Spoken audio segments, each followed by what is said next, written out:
They laughed at the crippled beggar, not knowing the man they mocked owned half the city. What happened next left the entire town in shock.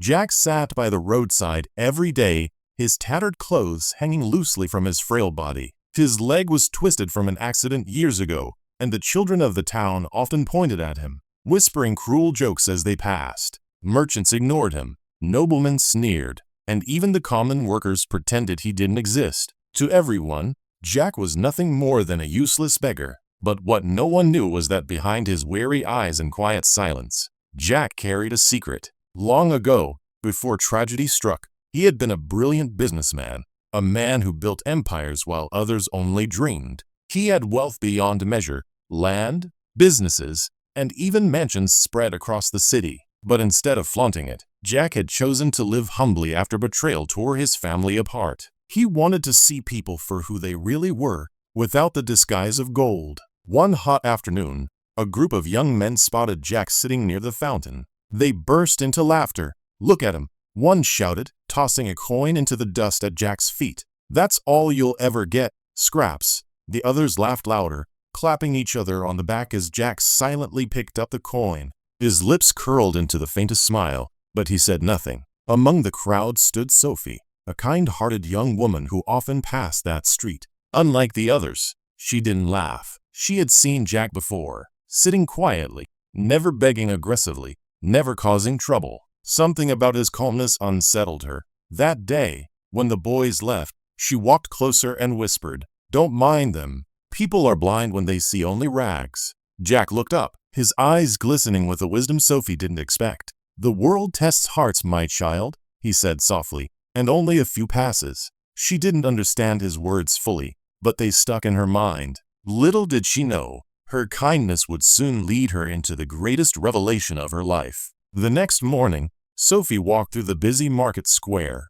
where the air was filled with the scent of roasted corn and spices. Merchants shouted their prices, and townsfolk bargained loudly. At the edge of the square, she saw Jack sitting as always, quiet and unnoticed. But this time, something was different. A wealthy merchant named Ayaan strutted past, his gold rings glittering in the sun. When he spotted Jack, he curled his lip in disgust. "Move away from here, cripple," Ayaan barked. "You are scaring away my customers." Jack raised his head slowly, his voice calm. "A man who fears a beggar's shadow is poorer than the beggar himself." The crowd gasped. Nobody ever spoke back to Ayaan. The merchant's face turned red. "How dare you insult me?" he shouted, raising his hand to strike Jack. But before he could, Sophie stepped forward. "Leave him alone," she cried. "What harm has he done to you?" The crowd murmured, shocked at Sophie's boldness.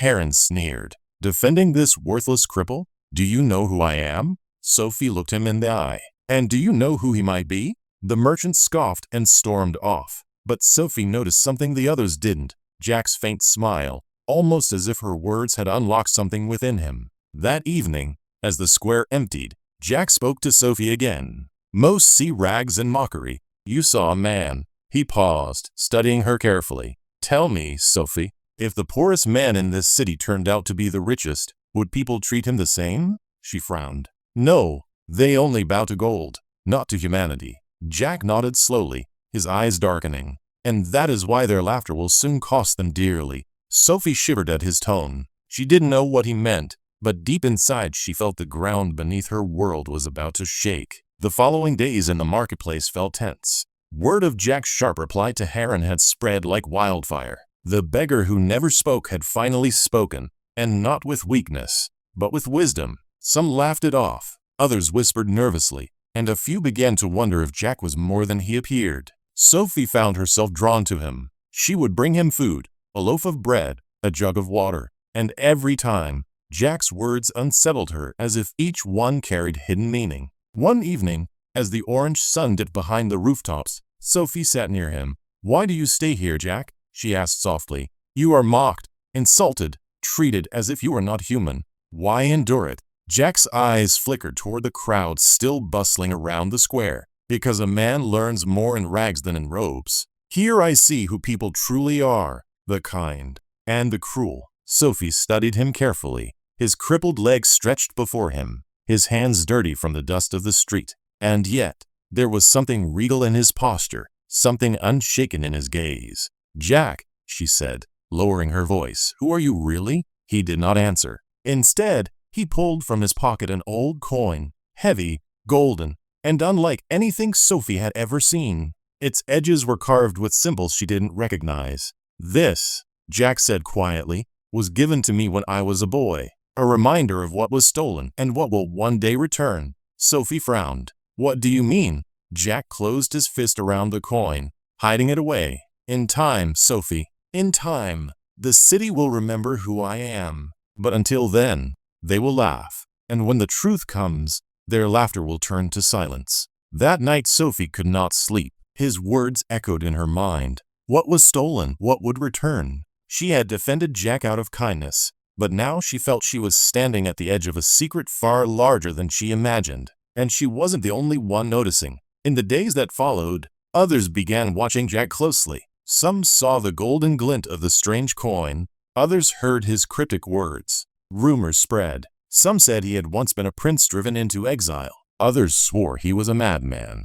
A few whispered he was cursed. But Sophie's heart told her differently. His wisdom, and that strange spark in his eye, it all felt deliberate. And then, one fateful afternoon, a moment came that shook the entire market. A coach of velvet and gold stopped in the square. From it stepped a man in a fine suit, flanked by guards. The chatter of the market died instantly. Everyone watched as the man walked straight toward Jack. Sophie's breath caught in her throat. Why would a man of such status seek out a crippled beggar? The crowd leaned in. The guards cleared a path. And then, the stranger bowed his head to Jack. Gasps rippled through the crowd. "My lord," the man said with trembling respect, "the time has come." Sophie's heart thundered in her chest. The entire square froze. And for the first time, Jack rose to his feet without a limp.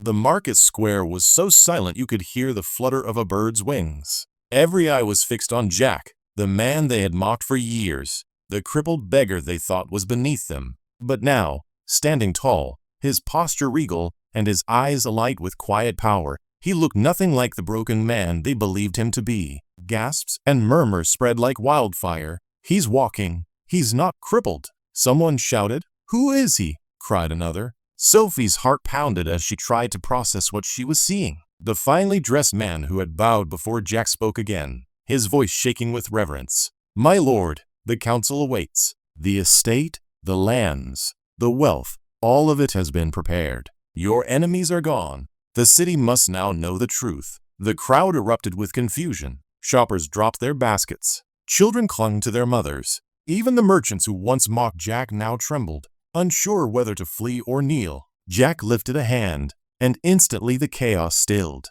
His voice was calm, but carried the weight of authority. "For years you called me cripple, beggar, worthless. But I endured, not because I was weak, but because I wished to see the hearts of men without the mask of riches. And what did I find?" His eyes swept over the crowd. "I found cruelty in some, but kindness in few. One such heart belongs to Sophie." Sophie froze as every head turned toward her. Jack's eyes softened. When others laughed, she gave. When others mocked, she listened. And because of that, she shall never be forgotten. Whispers filled the square. Sophie's cheeks flushed with heat as tears burned her eyes. She had only done what she thought was right, never imagining it would bring her into a story this vast. Jack turned back to the crowd. His hand reached into his cloak, pulling out the golden coin he had once shown Sophie. The sunlight caught it, sending a dazzling glow across the market. Gasps rose again. "This coin,"